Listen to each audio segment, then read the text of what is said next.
Hello, and welcome to the Some Kind of Mystic podcast, the show that bridges all things mystical with the chaotic and unpredictable experience of being authentically human. I'm your host, Jessie Herman, life coach, energy healer, artist, mother, and channel for the non-physical entity group Vagrein. In other words, I'm some kind of mystic, and so are you. I am so excited to bring you today's guest. Shoshana is a lifelong friend of mine. We had our childhoods and adolescence together. Shoshana and I met as little tiny children back in Montreal, Canada, and have both come into the world of service to others through our various paths in life. Shoshana is a wellness expert. She works with families, guiding them on their holistic journeys so they can improve their internal cellular communication and achieve their health and life goals. She also teaches her amazing toolkit to health practitioners and entrepreneurs so together they can make the world a healthier and happier place. She is the founder of Plant Trainers with an interest in Redox Signaling technology and plant-based nutrition. Shoshana is also the co-host of the popular Plant Trainers podcast, helping people improve their quality of life through plant-based nutrition. She's an international speaker and #1 bestseller international author of I'm a Peaceful Goldfish, which is a picture book that teaches children the importance of mindfulness and taking big breaths in a fun and imaginative way. She lives in Toronto with her husband and 2 children and dog Callie. It is my deepest honor and pleasure to have had Shoshana on the show, and I'm so thrilled to bring her message to you. Please welcome Shoshana Chaim to the Some Kind of Mystic podcast. So welcome, Shoshana Chaim, to Some Kind of Mystic. I'm so excited to have you here. Thank you, Jessica. It's so nice to be reconnecting with you. Yeah, we were just talking a little bit before we started recording about how, well, we know each other since, I guess, did we do even like pre-kindergarten together or kindergarten?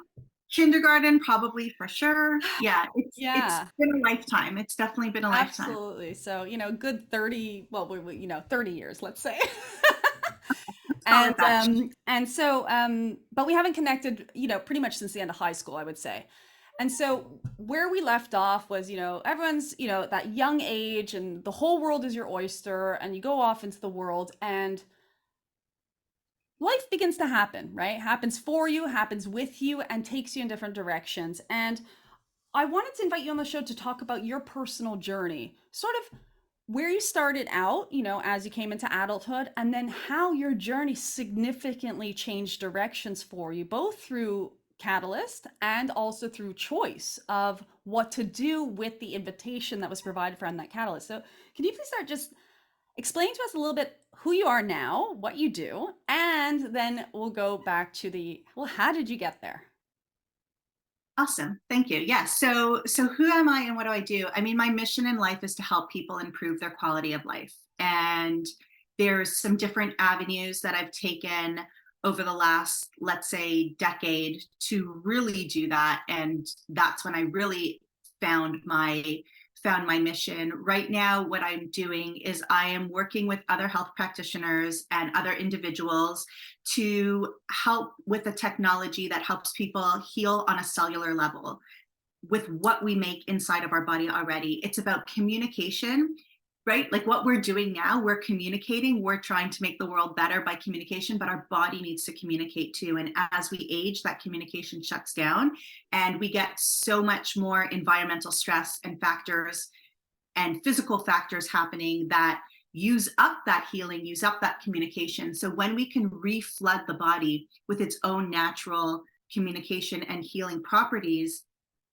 the body's in charge. The body gives the right signals at the right time. So helping other health practitioners learn about this, building teams around the world to teach about it, teacher at heart, and of course, helping individuals along the way. But it's really so much more than that. And we can get back into that. But yes, you're absolutely right. I did start off, post-secondary education going into getting my Bachelor of Education. So I worked 4 years really hard to become a teacher. I spent 15 years teaching mostly kindergarten, a little bit of phys ed. I taught here in where I am in Canada, in Ontario, but I did work in Hong Kong for 2 years as well, getting a new experience, learning a new culture, which was absolutely wonderful. And I always said that I would never be one of those teachers that burnt out. I would never be one of those teachers that became a statistic, that resigned or retired early. But there was a point in my life where I knew that that was the avenue that I absolutely needed to take. And part of that was, you're right, part of that was life happening for me, but part of that was also having my mind really open, having my trust in myself really strong, and being able to take advantage of that opportunity that was given to me. So, it is that mixture between what's happening in my life, what signals am I seeing, but also the decisions that I make for myself and being able to move forward with it. So you had now quit your day job basically because you had this inspiration come through, or was there something else that motivated that? I mean, it sounds like you didn't burn out, but you almost got out ahead of it. Was that the case? Yeah, I think that's definitely what it was. I got Okay. out of it. I was working in the private system for a really long time. So, you're not just juggling what's best for the students, but the administration plays a really tough role on what's best for the parents. So that was difficult as well. But when I was pregnant with my second, so she's 13 now, so just over 14 years ago exactly, um, I had one child, and I went downtown to the park with him and left my husband home to have a day to himself. And he called to say that he had a pain in his chest and his arm. And I mean, it wasn't even 40. So he's saying, I don't think I'm having a heart attack, but I should probably go check this out anyway. And through testing and seeing that it wasn't a heart attack, they actually accidentally found a tumor on his kidney. Hmm. And that was the catalyst towards the change in our life, because we were thin, we were young, we were athletes, we ate the way our government said we should, right? We ate less junk food than the majority of our friends, yet the inside of his body was falling apart, and we're doors, not windows. Who knew what was happening in my body? Who knows what was happening in my 1-year-old son's body? So at that time, we actually were told they were very hasty to tell us some things, and we were told 3 times in 9 months that I might be raising the kids on my own. Okay. So that was really the major point, because that led to PTSD, mental health issues. That led to us looking into, why is all of this happening inside of his body, when, like I said, we were living what should have been a healthy life, and Right. none of this ran in his family at that age at all. So why was all of this happening? And in doing so, he decided to find out, how could he at least stop the heart disease, right? There was this tumor. We had found out that there was heart disease. And he's like, I don't understand why, but let me figure out how not to become a statistic again. And my we had lost a friend a few years before, who left behind a young family, who was playing floor hockey, had a heart attack. That was the end. And Adam couldn't see that for himself. So he found that a plant-based diet was the best way to prevent and reverse heart disease. And he said, what I have to lose, a year without meat, let me just take a chance on that and see what happens. So after a full year of being completely plant-based, they said the heart disease was completely gone, and this benign, not what we were told in the first place, but this benign tumor was actually shrinking on its own. Okay. So that's really what brought me to the point of having all this stress and anxiety, and not being home with the kids, not knowing what they were wearing to school every day, not being there to, not that I want to say old school, like sending my husband off in the morning, but it was just, I was working really far from home, and I was never around. And I wanted to be a mother who was around, but it was also really important for me to be an independent woman and be able to have an income for myself. And if anything ever did happen to my husband, to be able to completely support my family with the lifestyle that they're used to. Hmm. So that's really what what led us towards understanding health in a whole other way. And then that started to really excite me. And we started to podcast. So we're on 9 years of podcasting now.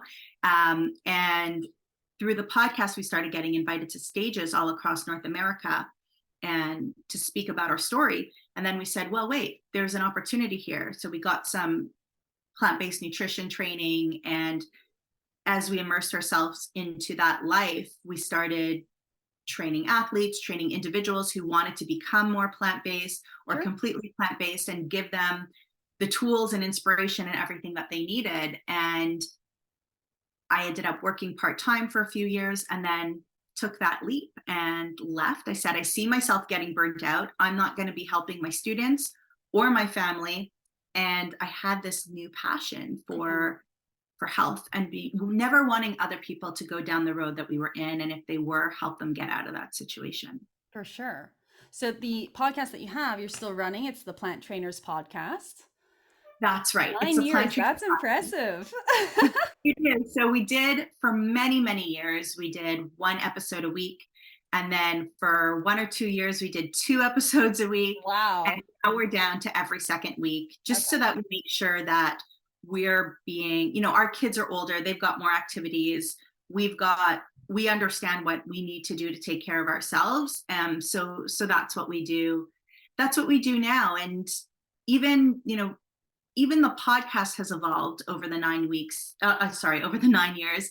And even the work that I do with individuals and groups have evolved over the Yeah, 9 years. Life is evolving, of right? course. Nothing stays the Just can't same. stop, right? So, um, in terms of that, like you did mention before, the mental health aspect, right? So you're now focused, like you had this catalyst, you brought you to focus on your physical health. And I imagine that you found some correlation also between eating and mental health and taking care of yourself. Can you talk to us a little bit about your statement? You've said before that you are nourishing your soul through food. Is that something that I can quote you having said, or something along those lines? Yeah, something along those lines. It almost makes me, yeah, but that's evolved. That's evolved too. And sometimes we need to remember to maybe evolve our websites with us as well, and do a recheck. But definitely, I mean, we were definitely in a position where nutrition made a huge difference in our life. Like I said, Adam's tumor started shrinking, his heart disease went away. I had had cystic acne my whole entire life, well into my 30s at this point, and for the first time it had gone away. I had really bad menstrual cramps, and for the first time things seemed normal. I was still getting chronic ear infections, strep throat, sinus infections. Even as an adult, I had to take a week off of work for perforated eardrums. I mean, Mm, ear infections are normally a kid's issue, not so much an adult's issue. So all these things started to become less and less prominent. So I was absolutely feeding my soul through nutrition, but I did learn very quickly the power of meditation, the mhm. power of exercise, right? We were already personal trainers, so we knew about exercise, but it wasn't just about lifting weights or having strong muscles. It was about doing what made you happy. It was about keeping moving. So it's more about moving than exercise. So Mhm. all of these things started to layer itself in, and I was open to the world of neuro linguistic programming Yeah. and tapping and all Mhm. of that. So that had a huge impact on my overall mental health when I was really suffering with the PTSD. It was like I was at the point where I hadn't showered for weeks, hadn't changed my clothes for weeks. Okay. Things were not looking good. My kids barely saw me, so I needed something to work then and there. And then things were pretty good, but then it kind of started to go in the opposite direction, where I started to get really tired. My brain fog started to get really bad. I was starting to experience inflammation in certain parts of my body, like my wrist and my shoulder, but then had neuropathy through my arm. Mhm. And here I was, like in my late 30s, and I felt like I was in my late 80s. Sure, those all sound like symptoms of like autoimmune diseases and stuff like that. Imagine you investigated quite a lot, and sometimes you don't come up with an answer because it's really from an emotional state of being.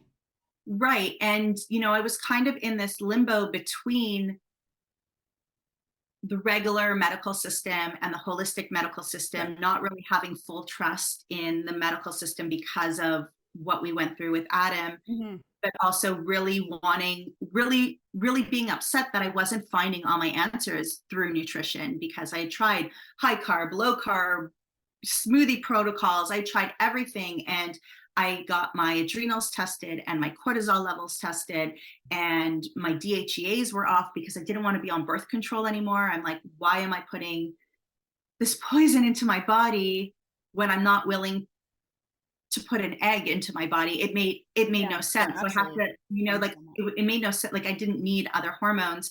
So as I went off the birth control, other things that had gotten lazy over the years Hmm. weren't working properly. So all of a sudden, all of this acne comes back, Yeah. and even like bouts of my dyslexia got worse again. Like it was bad. It was bad news, and nothing I was doing was helping. Not Chinese medicine, not Hmm. acupuncture, tinctures, 3 naturopaths. I can go on. Yes, sure. Nothing was working, and I was like, wow, I'm a fraud, right? I'm a fraud. Mm. I'm able to get people to come off of not even going 100% plant based, come off of their insulin in 6 weeks, or lose 65 pounds, or run a race and not have to take a bath and get a massage right after. Like their bodies were working better, but mine wasn't. Right. So I really had to slow down and say, what's happening? So over the course of the year, I was falling asleep at the wheel, Mm. sleeping almost 18 hours a day. My kids were late for school every day. I had to read the same sentence 8 times just to get any information. I was running the podcast because I was doing it with my husband, but otherwise barely working. Maybe a yoga class a week. I was Mhm. running a yoga company. So maybe a yoga class a week, and I hadn't worked in almost a year. So, you get that point of, it's like, what am I doing? And Right.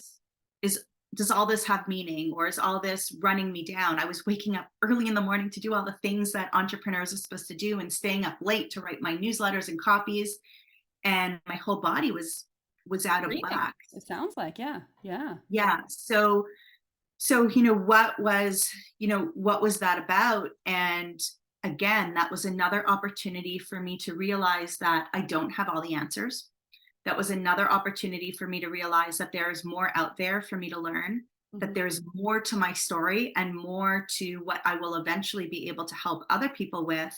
I just had to keep my eyes open and see what cards are being dealt, but also take that opportunity and make that choice for myself to accept those cards and see how I can make, to be cliche, lemonade out of Well, lemons, really. absolutely. Yeah. And that's a beautiful lesson also, in humility. And when we say the words lesson in humility, it sounds like a punishment, but the truth is it really is a beautiful thing. And as you know, like I had a similar experience this year. No, I'm a healer, I'm a channeler. A lot of people look to the work I do and say, "Oh my gosh, she must have everything all under control." And then you get hit with bam, you got to have a breast removed for breast cancer. And like you got to stop and you go, "Oh, okay." I am human, and there are certain experiences that will arrive in my field that are going to ask me to lift myself up to the next level if I choose to, right? So, like you said, it is that lemon and lemonade situation because anyone in the circumstances that you're talking about, that exhaustion, that feeling run down, I imagine pain with the inflammation and all kinds of things, you could have given up, but you didn't, right? So that's a choice too. And that's an inspirational point. That's a pat on the back type of moment as well. Right. Yeah. Thank you. And as you say that, I'm like, wait, but I feel like I did give up at certain points, but it's because it's not like this. And I don't know if this is going to be Yeah. just audio, but it's not that scale of just moving up No. forwards. You move up and down and all around. Yeah. And again, sounds cliche, especially for those people, who are entrepreneurs, or are constantly hearing coaches say, find your why, find your why, find your why. you really need to find your why, and it needs to come in from your heart. And it was, I can't do this to my children. And I realized that was adversity for them, which will make them stronger. Mhm. But at the same time, I can't leave them like Right. that for a long enough time. And my goal in life is to have children who are responsible adults who find their own path to creating goodness in the world in their own way. Doesn't have to be, broadcasted through podcasts and things like that, but as long as they're helping the world be a better place in their own way, that's what I need. So I needed to get back to me. And after almost a year of my husband coming home and saying, there's this girl at school and her parents, I knew the family well. Her parents were naturopathic doctors here in Canada, but they were MDs in Russia before and in the Middle East as well. And then they came here, and all of a sudden she's growing up with a completely clean, healthy lifestyle, no antibiotics in her whole entire life. So I knew the family and I looked up to them in terms of that way. And she kept saying, there's this amazing tool, an amazing technology that's helping people's bodies heal on a natural, on a beyond natural, on a native level. And Adam's saying, you should find out about this, Shush, for our athletes, for your clients, but I really didn't have any athletes or clients. We weren't training anybody or working with anybody at the time because I was so sick. And he's like, but this is an opportunity. And nobody else knew what I was going through. But Mhm. then something, I had to hear it like 100 times until it clicked. And it was like, what if this is my answer? What if this is the tool that's going to bring me up and get me past what we're going through now? And I was able to say, and if it is this something that I could possibly help other people with down the line? But I needed to be very selfish, and I'm going to own that. And I always say selfish doesn't have to be a negative word. I had to be very selfish at the time, and I needed to take care of me first because it's Absolutely. the Yeah. four of us in these walls that need to matter the most. And if I've got the four walls taken care of, then I can move back on to the masses. And I'm really glad that I thought of it that way because it was life changing for me.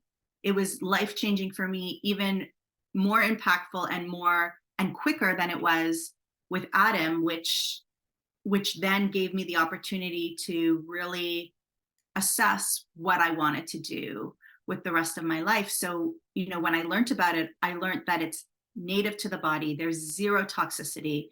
It's WADA certified, which means Olympic athletes are allowed to use it. Mhm. Um, and there's a very short list of what athletes can use.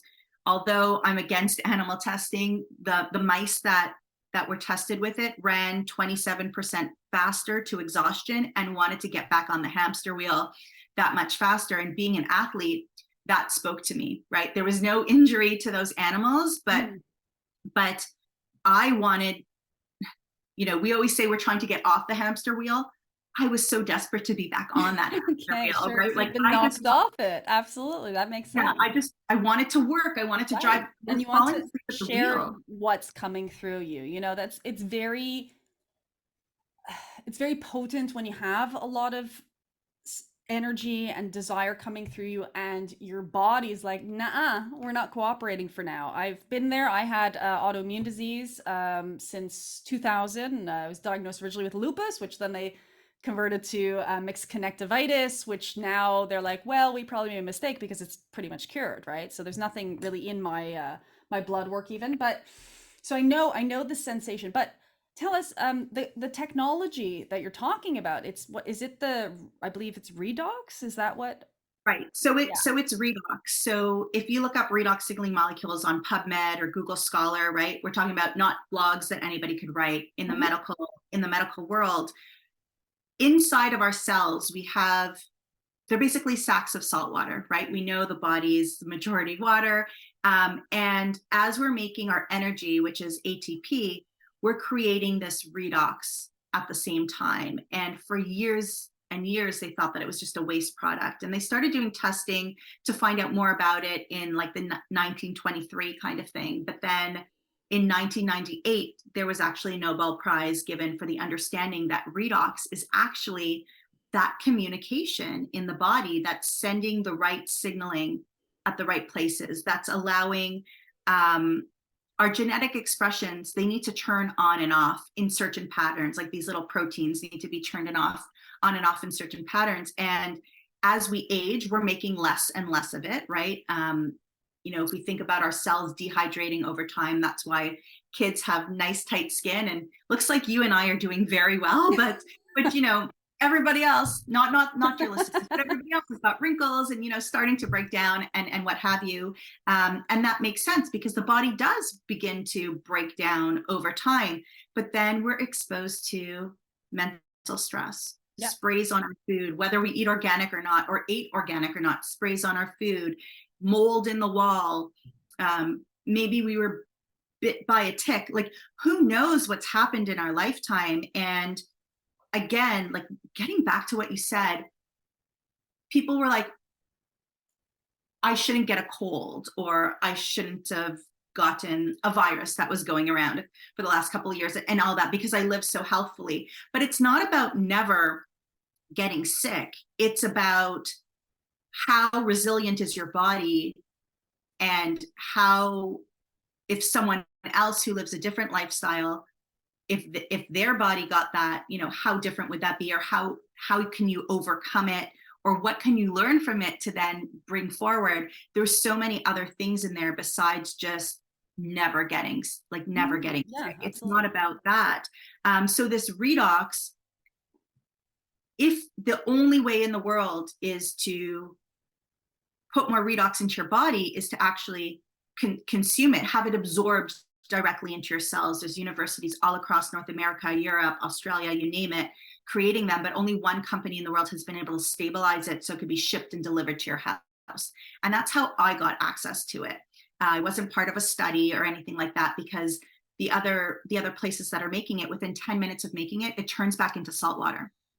Right? So what you're actually doing is, by refilling your cells with its own intercellular fluid, and it's being absorbed directly into the cells, that the on and off switches start working better. Okay. That communication cascades from head to toe, and it creates resilience of your cells, and your cells make tissue, and your tissues make organs, and your organs are your systems. Sure. So your body just works better like it did when it was younger, or even better than it did when it was younger. Because in my situation, the way that I look at my health and my life is, people say you are what you eat. And I think that is, to some degree, right? But generally speaking, that's not enough, because you also are what you ate. I believe that I was allergic to dairy to some degree, and part of becoming plant-based and letting go of dairy, it wasn't only the nutrition that was feeding my body, it was the lack of the foods that were actually harming my Attacking body. it. Sure. Yeah. Right? Yeah. But because I had eaten these foods my whole entire life, I had to be on antibiotics sometimes 12 times a year. And that is still part of me now. Okay. All of those antibiotics, all of that poison that I was exposed to, is still to some degree part of you now. It's changed the way your body works. Sure, And it's as trained your body in a certain way to respond to existence in a certain way, which requires its own deprogramming as well. Yeah, Exactly. absolutely. And that's why, when I was 100% plant-based and doing really well, I was still getting some ear Sure, infections, or still getting some. Instead of it being 6 times a year, it was twice a year. sure. Um, Because of their but memory, the through cellular memory. the cellular memory, and through the last 6 years of drinking these redox molecules and applying them topically too, I have been able to fix a lot of that. Right. And I don't want to jinx myself, but sure, I get a little cold here and there, but I can't remember the last time that I was on antibiotics Hmm. for any of those issues. I mean, there Yeah. was one time, and that was completely my fault, and I'll own that. But otherwise, I can't remember the last time I was on antibiotics. So you need to really give your body time. So it's not just, you can't have somebody say, hey, you're a healer, and you had cancer. Yes, I'm a healer and I had cancer, and I thrived through the process, or I did okay Exactly. through the process, and I'm Not coming just out the other XYZ. side, Exactly. Yeah, right? absolutely. So it's all, we can't be quick to make these black and white statements. No, in fact, we're getting more into the stage of like understanding not only just with black and white, but it's not even just gray in the middle. We have an entire spectrum of everything, and it's all unity, which comes to sort of the next aspect of what I want to ask you about. I want to ask you about the children's book that you have created, because the next generation is like a passion of mine as well, to help also parents, but also just directly have this influence on younger people as they're coming up, and bringing into the mainstream things like mindfulness, things like meditation, things like seeing the world and being able to reframe it in positive ways. So can you tell us a bit about your amazing children's book? Yeah, thank you. So the book is called I Am a Peaceful Goldfish. And, it's every time I talk about it, I kind of realize that there were other aspects to my life that brought me to the moment that I made this book. For example, my dad is a shaman, he's a clairvoyant. And when I was a kid, if I had a headache and my mom was home, I would for sure get an Advil or a Tylenol or both. Whatever I needed, I had. But if my dad was home, it was a crystal. And right, it was a crystal, and he was pulling that negative energy out of my body, replacing positive energy, patchy teardrop in my purse at all times so that it could absorb all of that. So, I was exposed to a little bit of meditation and things like that as a child, but we weren't this hippie crunchy No, I family had no idea, like I want to be now. We weren't this hippie crunchy family, at the time. You knew me then, but my being a kindergarten teacher, I always thought the best way to teach was through story. And the truth is that even as adults, the best way to teach is through story. I mean, I'm telling my story today, and I'm hoping that somebody will take something from my story that will help them move forward in their journey.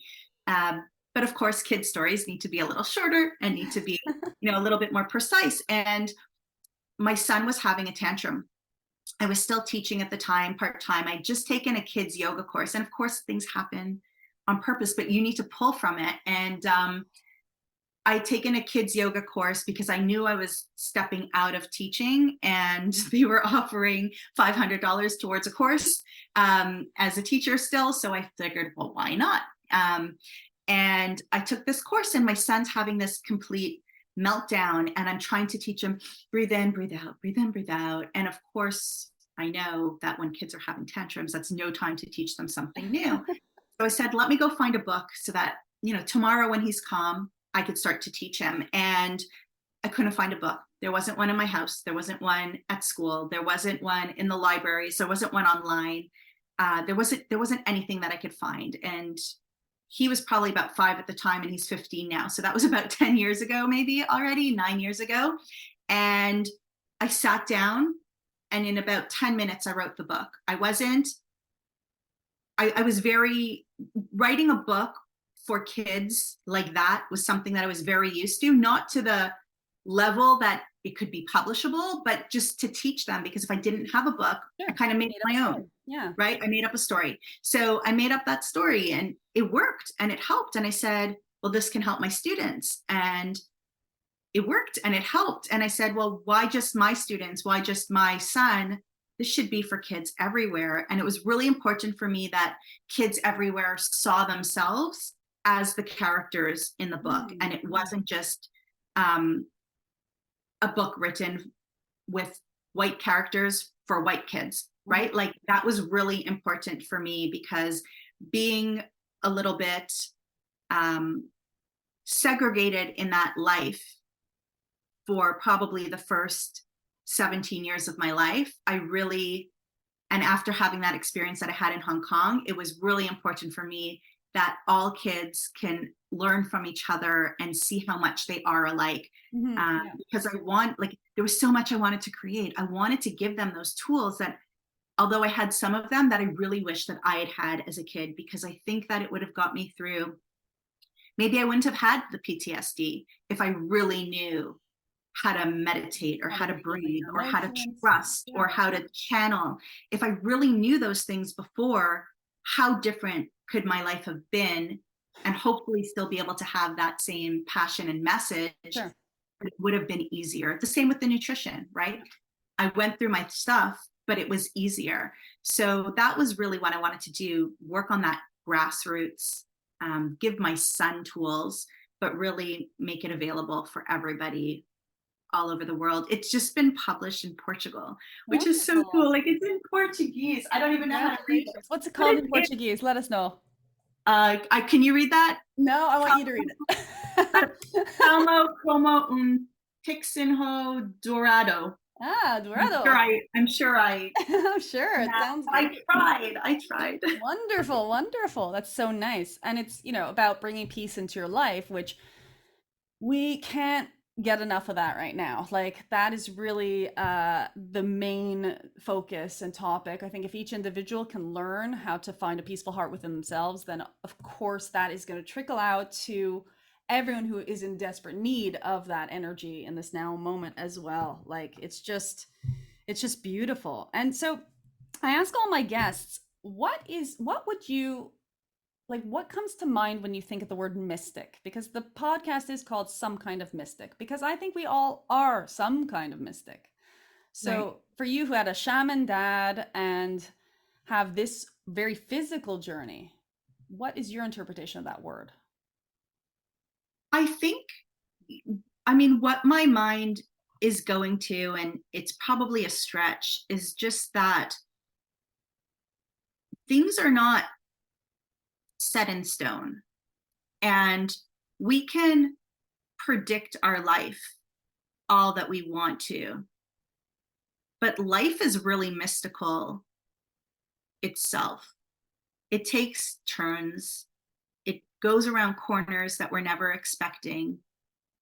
Some of it seems really hard at that time, and a lot of healing needs to get done to get to the other side of it, to say, I can live with that. I know that people used to come on my podcast and say, I'm so grateful for my experience, because without my experience, I couldn't be where I was today. And I remember being really, really almost hateful towards that, and calling BS on that, and saying that's just the trend that people are saying these days, and it sounds cool and sexy to say it, and it's really not true, because I hated what I had to go through Right, to get where I was, but I actually just needed more healing right, right. to get there, to be able to say that. Um, but we're mystics because we're going down that mystical path, and we don't really know what's going to be, and we're creating magic along the way. And I use that term loosely, but we're creating magic along the way. And if we can deal with our emotions and utilize those lessons, whether those lessons are going to teach us how to deal with things better as we come up, or teach our children how to deal with adversity better, Mhm. or just our four friends we play mahjong with, or not that I play mahjong, but that we play mahjong or catchball or volleyball or basketball or whatever.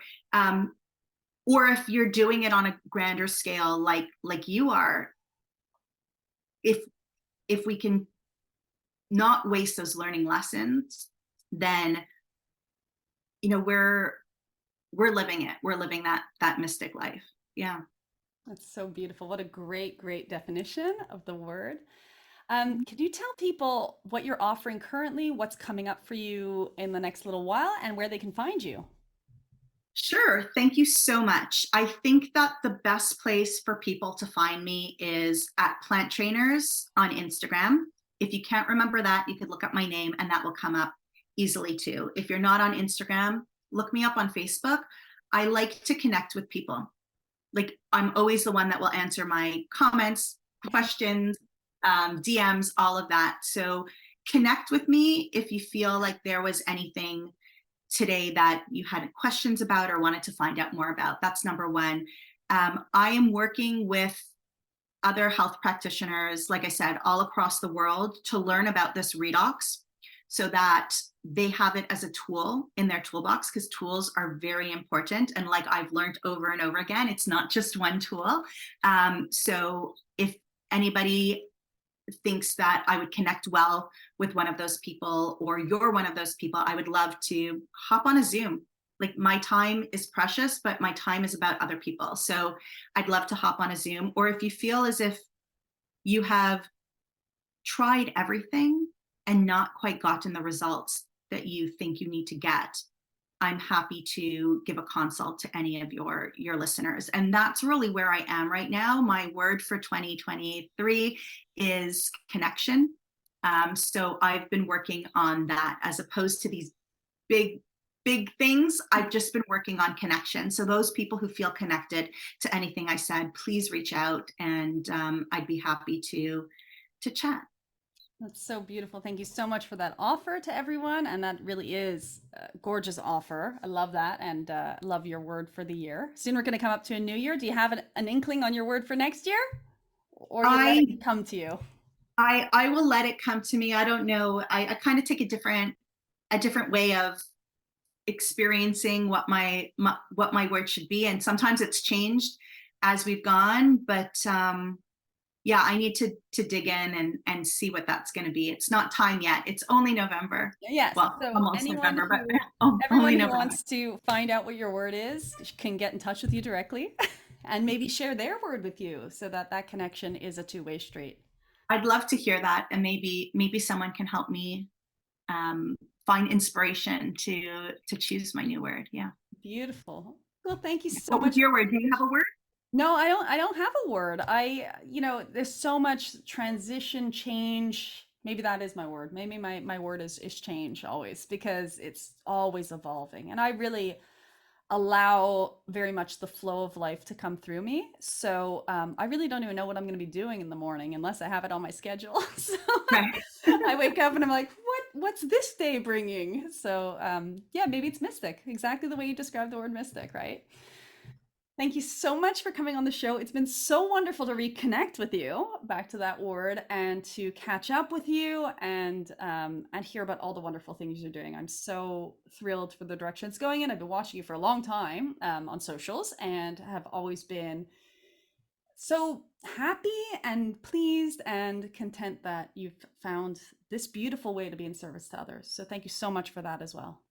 Thank you. And thank you for everything you're doing. And it's so wonderful to see you so happy and healthy, and just the light that shines through you is beautiful, Jessica. Thank you. Thank you. Thank you. Thank you. Thank you so much for listening to this episode of the Some Kind of Mystic podcast. If you're hearing this message, you've listened all the way to the end of this episode, and for that, I thank you from the bottom of my heart. It's people just like you that keep me motivated to bring you more and more enlightened content to the world. If you have any questions about the things we covered in the show, or would like to follow my projects, please find me on www.jpherman.com. I answer all my messages, so don't hesitate to reach out.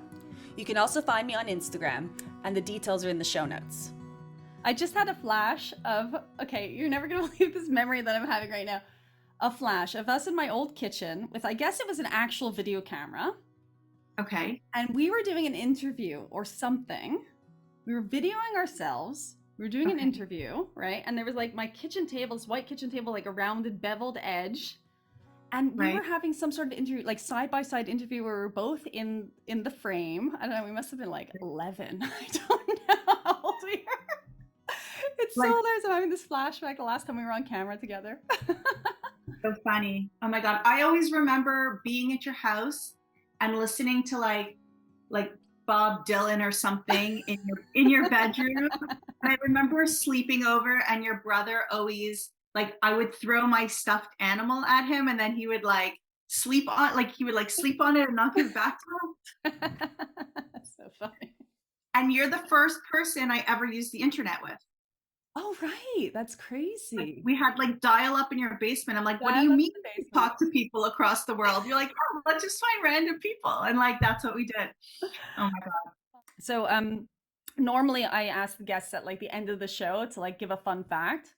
But I think that what we just did there, that memory lane thing, is way cooler than anything. Oh, you can cut it and put it at the back. Yeah, or I'm we gonna could put do it at the end. It'll never be the same. So